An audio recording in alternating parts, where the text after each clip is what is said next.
Hey everyone, and welcome. Today, we're diving into a document that's way more than just a piece of old paper. It's a promise that has been debated, fought over, and reinterpreted for more than 200 years. We're talking, of course, about the Declaration of Independence and the core ideas that still shape the United States today. So, let's start with the big question. What actually is that foundational promise?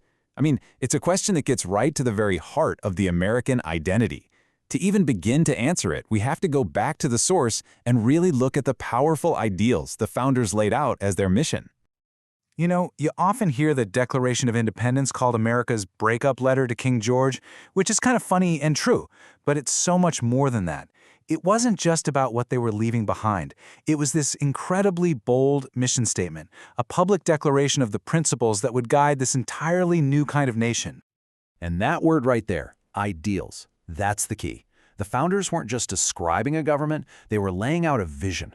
You have to remember, in a world that was run by kings and emperors, the very idea that a government should be built on principles of liberty and the rights of its people, well, that wasn't just different, it was absolutely revolutionary. So, at the heart of this big mission statement, you've basically got four core principles. You can think of them as the pillars holding up the entire structure of American democracy. Let's break down what they actually are. Okay, so here they are, the four big ones. Unalienable rights, consent of the people, equality, and the government's responsibility to protect those rights. Each one of these, on its own, was a radical idea at the time, but putting them all together, that created a completely new blueprint for a society.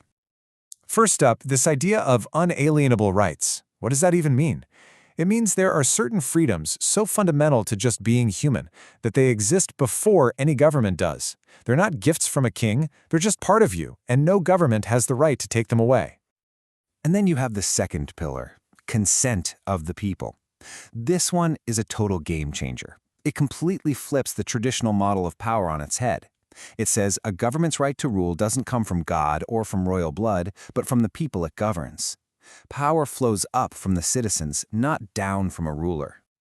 Okay, so the founders laid out these incredible, powerful ideals. But, writing them down is one thing. Actually living up to them, well, that's where things get complicated. You could say the entire history of America is this long and, let's be honest, often painful, struggle to close the gap between these principles and the reality on the ground.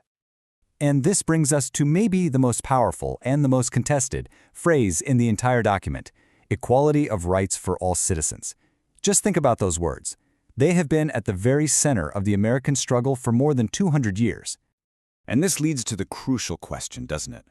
When the founders wrote all citizens way back in the 18th century, who did they really have in mind?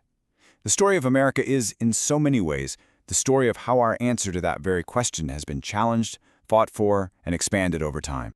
This really lays out the evolution perfectly. Back then, the ideal of a citizen with full rights was incredibly narrow. It was basically land-owning white men. The journey from then to now has been this constant fight to expand that circle, to make the promise of equality real for everyone.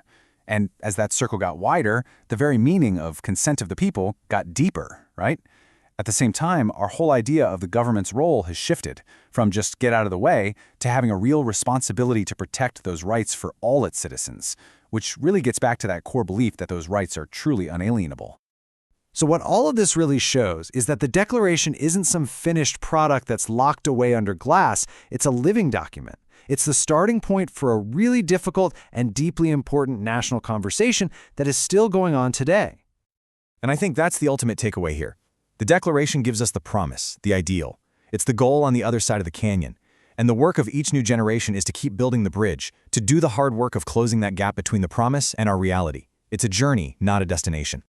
And that leaves us with one final question for you to think about.